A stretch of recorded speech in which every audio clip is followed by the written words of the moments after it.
Hello YouTubers, Preston again. Sorry for the delay, it's been a rather odd year. You may have read about it in the news. Anyway, I have been getting some mail of a sort about that darn track tensioning system. And this one, of course, will be going out to the Chieftain, even though it's a homemaker. So anyway, did I do anything to go ahead and be able to adjust my tracks? Yes, I did. First thing I did is I took off 2 extra cleats because it was just too long and it doesn't do any good. If you can tension all you want, but if you got just too much track, it won't work. So, as I said before, I went ahead and eliminated it. But this is how I go ahead and put traction on my track. Here we go. First, the wrench. All right. And what I do is I put it right here, and I use it to slack up the system a little bit, and then I can remove this nut. I'll put that away safely right there, and then watch as I let this thing go. You will see that now that this will go down, and it will slacken my system. Hang on, I'm going to go around.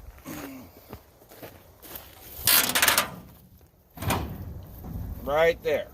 Now you'll see by the bottom of the track I've got more slack than I know what to do with. There you go.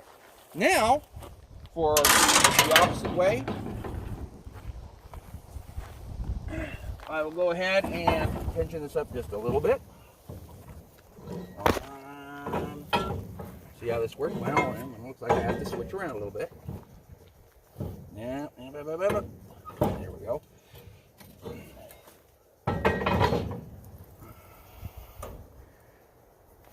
And this may say some of the time this is a do-it-yourselfer type of thing. There you go. Pretty close to how the original worked, but there you go, folk. Okay, now we're going to go ahead and start talking about the tracks themselves. A lot of you have basically wanted to know how these tracks are actually put together, and as you can see, this is going to be made out of conveyor belt, all right, with just simple channel.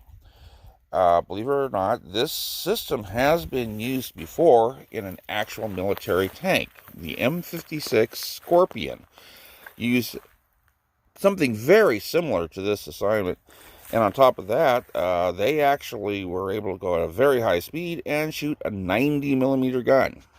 So that's what I've got here. As you can see over here, this part of the tank here needs to be kind of refurbished on that side as far as that track goes. But that's all this is, and it seems to work quite well.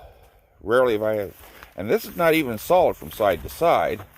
As you can see from down here, it actually has a space right there. What you're looking at is actually 4 strips with using the center guides there to poke up between them.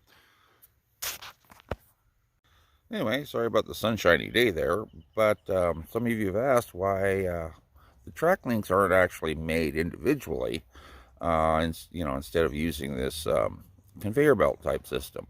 Well, I know how to basically make the links, as you can see right there. This is just something just simply fabricated and stuff, but being that this tank only weighs about 2.5 to 3 tons, the tracks would almost double the weight and then strain the entire bogie system.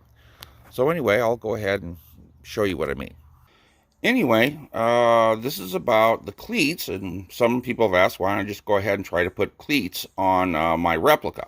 Here you can see on the left-hand side, I have actually an original off of a Panzer IV, which could probably also work on a Panzer III, as I understand. Excuse me while I do this solo.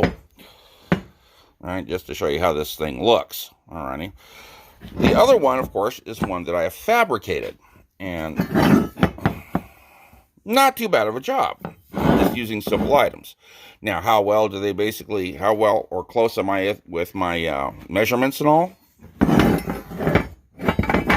I'd say pretty good. Alrighty.